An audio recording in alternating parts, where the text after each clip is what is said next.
aproximadamente 42% de perda patrimonial. Esse é o tamanho do rombo que o inventário causa. Então, são esses os números que a grande maioria das pessoas desconhece. Mas você, que agora está tendo a oportunidade de conhecer, e conhece muito bem que número é esse, e conhece o tamanho do mal que o inventário faz na vida de uma família, ao ponto de você passar a vida inteira dizendo para o seu filho, olha, isso tudo um dia vai ser seu. Mas no final, você não sabe se isso realmente, se o seu patrimônio realmente vai ser dele, porque se você tem um imóvel que vale 1 milhão, e ao final do inventário seu filho coloca 583 mil reais no bolso, dificilmente ele vai manter a mesma qualidade de vida, o mesmo padrão social que ele tinha antes. Dificilmente isso vai acontecer. Dificilmente ele vai conseguir, inclusive, morar no mesmo lugar, no mesmo bairro que ele mora hoje. Talvez o seu filho nem seja vizinho das pessoas com quem ele convive hoje. Agora sim, vamos fazer um comparativo e entender por que esse sistema de holding familiar, que tanto se fala, se tornou um frisson, que as pessoas querem conhecer, desejam, querem colocar à disposição dos seus filhos. Vamos entender por quê, fazendo um comparativo entre holding familiar e inventário. Vamos entender quais são as diferenças financeiras que a grande maioria do povo sequer conhece entre o inventário e a holding familiar. Vamos comparar o sistema de holding familiar com o sistema tradicional do inventário. Esse que a gente acabou de descrever aqui. Quais são as diferenças? O valor pelo qual os bens foram adquiridos é o mesmo. A diferença é o valor que vai ser utilizado como base de cálculo.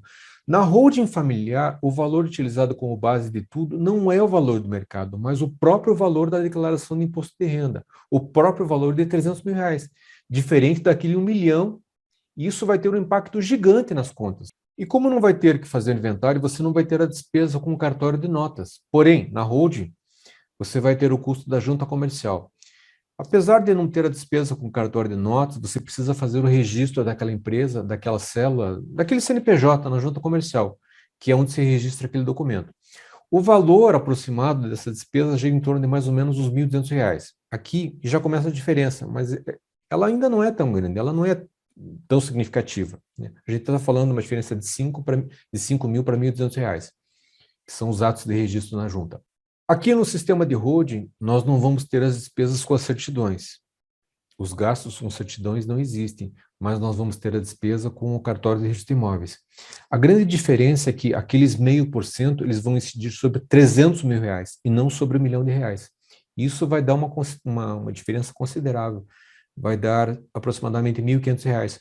Outra grande diferença é o imposto da morte. Por conta da base de cálculo aqui ser menor, na holding, o imposto, a alíquota também vai ser menor. Nesse caso, a alíquota vai ser de 4,5%. Então, eu estou aqui falando de uma redução do percentual de alíquota que também vai incidir sobre uma base menor. Ao invés dos 6% sobre 1 milhão, vai ser 4,5% sobre 300 mil reais. Ou seja, a diferença vai ser de 60 mil para 13 mil reais.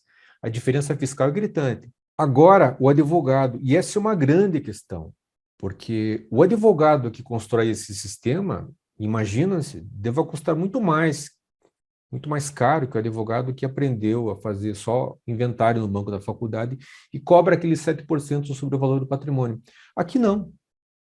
O cálculo não é sobre o patrimônio, mas sobre o trabalho efetivamente desenvolvido. E sem contar que para o advogado, ele acaba tendo muito mais trabalho, ele acaba tendo mais clientes. À medida que ele procure trabalhar para gente viva, né, para pessoas que estejam ali procurando por ele no intuito de proteger os filhos. É diferente daqueles que procuram pelo advogado quando já tiveram a dor da perda, estão no desespero, sabendo que vão ter que gastar uma quantia gigante com o inventário. Então é muito mais fácil para o advogado encontrar clientes nesse mercado do que no mercado de inventários. E por isso que eu digo que é muito mais fácil trabalhar com holding familiar. Isso te propicia um número maior de clientes. E isso permite que o percentual dos honorários seja muito menor. Considerando esse modelo do patrimônio de R$ 1 milhão e de apenas um imóvel só, a despesa que essa família teria no meu escritório seria algo próximo de 20 mil reais. E esse é o valor que custaria dentro do meu escritório. Veja, diferente do inventário que não tem participação de contador, no sistema de holding familiar, nós contamos com a participação de um contador assistente. Para tratar desses casos, ele vai nos cobrar algo em torno de R$ 1.200. Então, o total aqui envolvido no sistema de holding familiar seria de R$ 37.400.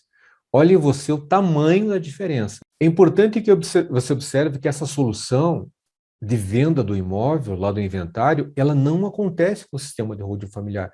Você não precisa vender nada. A diferença, na verdade, que vai ter que ser aqui apurada não é de 37 mil para 142 mil reais. A diferença que se estabelece aqui é entre os 37 mil e o total gasto no inventário. E o total, ele chega a 217 mil reais. Essa é a grande diferença. Essa é a economia. De 217 para 37 mil reais.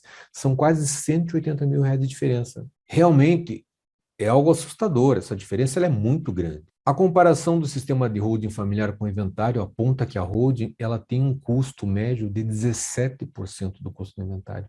É muito mais barato para a família fazer a holding, é muito mais barato para os seus filhos.